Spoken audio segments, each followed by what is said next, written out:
Hello everyone, I am Rashmi Sharma, your commerce as well as management educator. और मैं आज बात करने वाली हूँ updated syllabus of Punjab assistant professor cadre exam. ठीक है, तो बहुत ही ज़्यादा ज़रूरी है कि आपको क्या सिलेबस क्या पूछा जाने वाला है वो आपको पता हो एक्चुअली। ठीक है, तो इसके ऊपर बात करने वाले हैं आज हम। और इससे पहले आप फटाफट से चैनल को सब्सक्राइब कर लीजिए, वीडियो को लाइक कर दीजिए एंड शेयर कर दीजिए, ताकि आपको सारी की सारी important updates time to time मिलती रहे। ऑलराइट, तो चलिए फिर विदाउट वेस्टिंग योर टाइम शुरू करते हैं।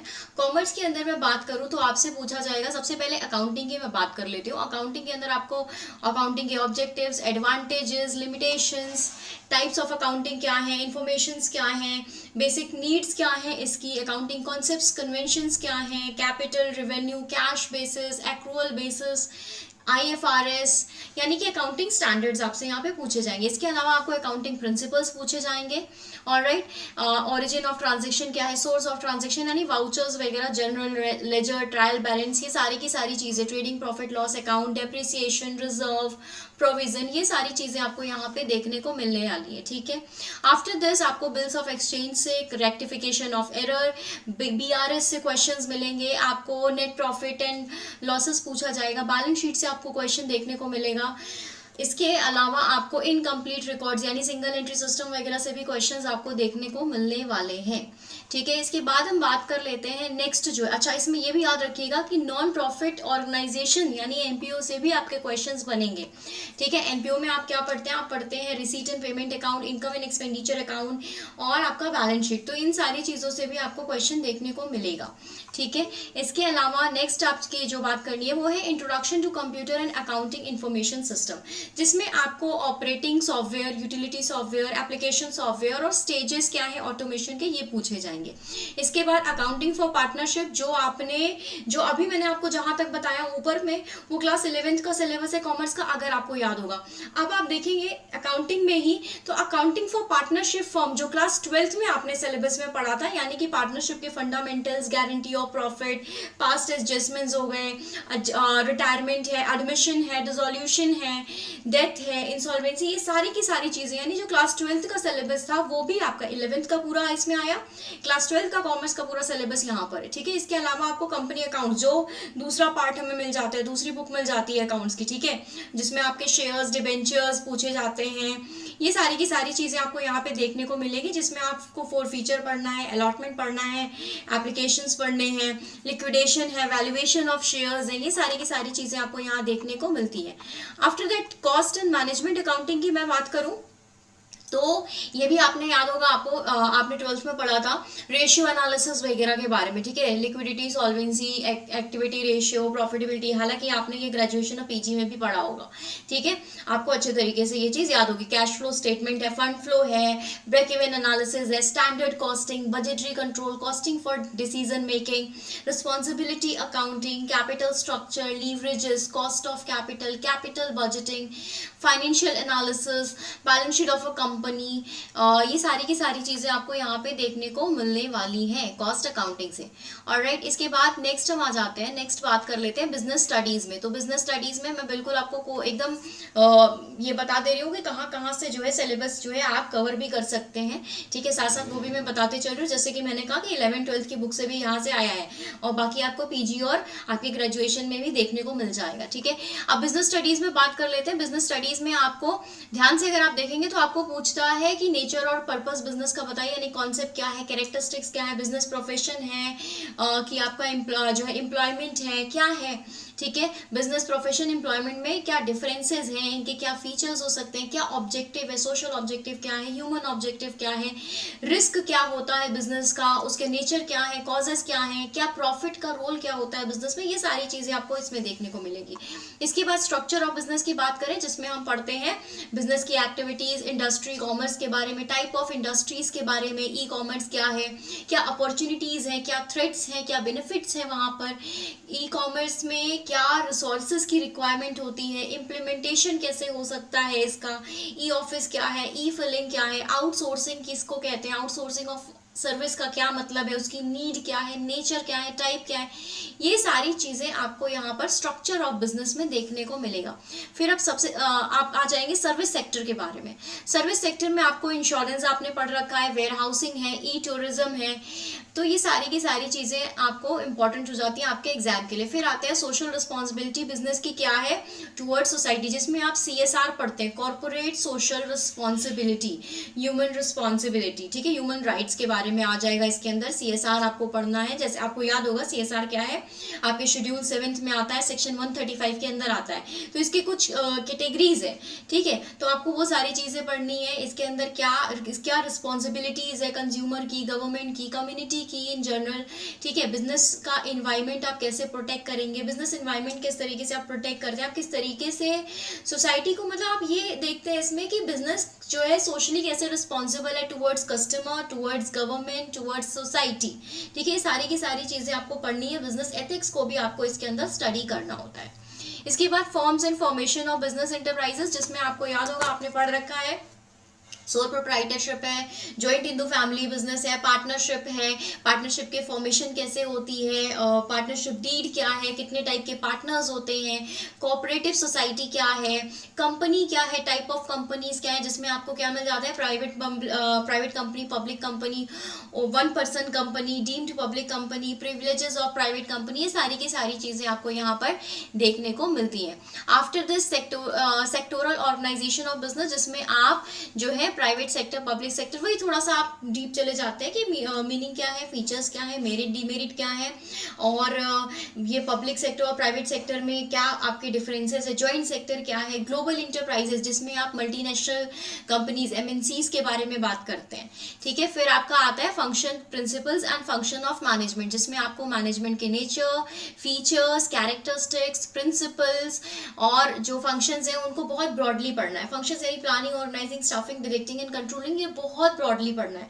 यहाँ पे सिर्फ लिख के छोड़ दिया, but you need to study very broadly कि प्लानिंग क्या है, उसके नेचर, कैरेक्टरिस्टिक्स, फीचर्स क्या है, फिर ऑर्गेनाइजिंग, स्टाफिंग, डायरेक्टिंग, कंट्रोलिंग, हर चीज के अंदर क्या स्टेप्स है, क्या नेचर है, क्या कैरेक्टरिस्टिक्स है, क्या एडवांटेजेस है, क्या डिसएडवांटेज है, ये पूरा डिटेल में पढ़ना आपको, ठीक है। इसके बाद बिजनेस एनवायरनमेंट में, बिजनेस एनवायरनमेंट क्या होता है, इसका मीनिंग क्या है, नेचर क्या है, डायमेंशंस क्या हैं, और डीमोनेटाइजेशन आपको पता होगा, याद होगा, डीमोनेटाइजेशन हुआ है हमारे यहाँ, तो डीमोनेटाइजेशन क्या है, क्या फीचर्स है, क्या उसका इफेक्ट रहा, क्या पॉजिटिव चीज़ें रही, क्या नेगेटिव चीज़ें रही, सारी चीज़ें पढ़नी है। सिलेबस देखेंगे तो आप सिर्फ लिखकर कुछ वर्ड्स छोड़ दिया, but you need to study in very deep manner, ठीक है। इसके बाद आपका है बिजनेस फाइनेंस एंड मार्केटिंग की बात कर लेते हैं। बिजनेस फाइनेंस में आपको उसका नेचर क्या है, क्या मतलब है इसका, फाइनेंशियल डिसीजंस जो होते हैं आपको यहाँ पे वो देखना होगा, इंपॉर्टेंस क्या है, ऑब्जेक्टिव क्या है, फाइनेंशियल प्लानिंग क्या होती है। फिर मार्केटिंग, मार्केटिंग अकेले को अपना बहुत ब्रॉडर आप कह सकते हैं कॉन्सेप्ट है, जिसमें आपको मीनिंग पढ़ना है, फीचर्स पढ़ने हैं, इसका प्रोसेस क्या है, फिलोसफीज क्या है, फंक्शंस ऑफ मार्केटिंग क्या है, मार्केटिंग मिक्स क्या है, और उसके एलिमेंट्स क्या हैं, जैसे आप उसमें पढ़ते हैं ना, product, price, place, promotion, 4 P's आप पढ़ते हैं, किसने दिया, कब दिया, 3 और नए P's ऐड हुए, वो क्या हैं, तो ये सारी चीज़ें आपको इसमें पढ़नी है। प्रोडक्ट के बारे में बिल्कुल जो है जाकर के डिटेल में पढ़ना है कि प्रोडक्ट का कॉन्सेप्ट क्या है, classification, branding, packaging, labelling, pricing, physical distribution, promotion के कॉन्सेप्ट्स हो गए, प्रमोशन का मिक्स है, एडवर्टाइजिंग क्या है, पर्सनल सेलिंग क्या है, सेल्स प्रमोशन क्या है, पब्लिक रिलेशन क्या है, यानी हर एक चीज़। अब अगर आपने क्लास 12th में ढंग से पढ़ा है, ग्रेजुएशन में पढ़ा है, PG में पढ़ा है, तो आप ये सब उठा के देखेंगे ना, तो ये बिल्कुल वहीं से सेम चीज़ आपको मिल जाती है।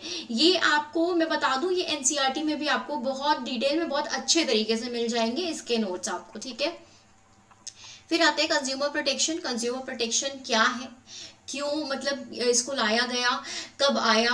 अब जैसे यहाँ पे कंज्यूमर प्रोटेक्शन एक्ट 2019 के बारे में आपको पढ़ना है, इसके पहले भी था, ठीक है, 1986 में भी था, पहले भी था, बट यहाँ पे कंज्यूमर प्रोटेक्शन एक्ट 2019 का मीनिंग क्या है, क्या कंज्यूमर के राइट्स है, कंज्यूमर्स की रिस्पॉन्सिबिलिटी क्या है, किस तरीके से आप कंज्यूमर को प्रोटेक्ट करेंगे, रिड्रेसल एजेंसीज क्या है। जैसे हमें पता है कि रिड्रेसल एजेंसीज को हमने 3 पार्ट में जो है डिवाइड कर रखा है, तो वो सारी चीज़ें, क्या रिलीफ अवेलेबल है, किस केस में क्या है, ठीक है, रोल क्या है ऑर्गेनाइजेशन का, कंज्यूमर ऑर्गेनाइजेशन और NGOs का, ये सारी चीजें आपको यहाँ से देखनी होंगी। फिर स्टैटिस्टिकल टूल एंड इंटरप्रिटेशन में आ जाते हैं, जिसके अंदर आपको सेंट्रल टेंडेंसी यानी मीन, मीडियन, मोड पढ़ना है।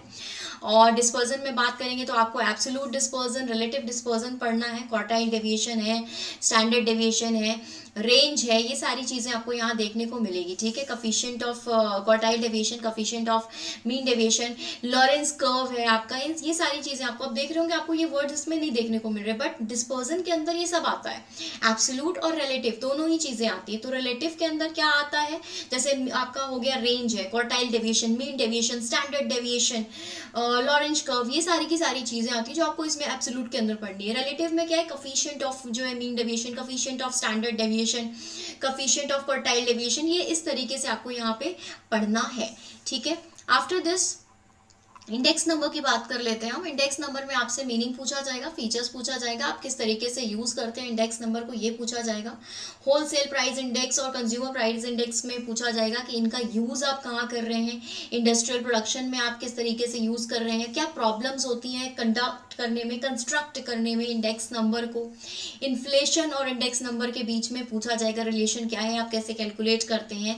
कंस्ट्रक्शन ऑफ इंडेक्स नंबर पूछा जाएगा, cost of living index number पूछा जा सकता है इसमें, choice of base for computing index number, base shifting और मैथमेटिकल टूल्स जो है यहाँ पे इकोनॉमिक्स के, वो भी आपको देखने को मिलेंगी, ठीक है।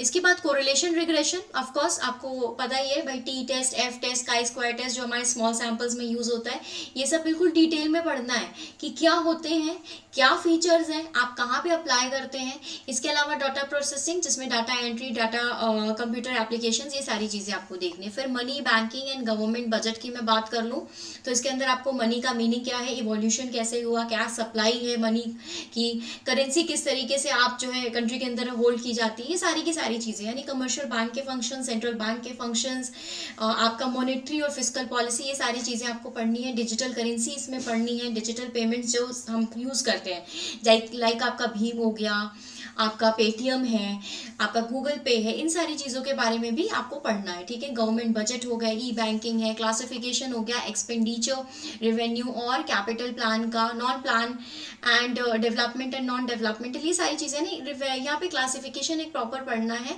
फिर रेवेन्यू डेफिसिट आपको पढ़ना है, फिजिकल डेफिसिट पढ़ना है, प्राइमरी डेफिसिट पढ़ना है, ये क्या होते हैं, इसका क्या फीचर है, क्या नेचर है, क्या पर्पज़ है। इसके अलावा फिस्कल पॉलिसी, मॉनेटरी पॉलिसी इसका बहुत इंपॉर्टेंट पार्ट है जो आपको पढ़ना ही पढ़ना है, ठीक है। तो कुल मिला के ये है आपका सिलेबस जो आपको स्टडी करना है। मैं आपको बता दूं, सिलेबस देख के हो सकता है कि आपको लग रहा होगा कि इतना कुछ पढ़ना है, लेकिन ज़्यादा से ज़्यादा चीज़ें आपको क्लास 11th और 12th के एनसीईआरटी से मिल जाएगी अगर आप एनसीईआरटी से पढ़ना चाहते हैं तो, ऑलराइट।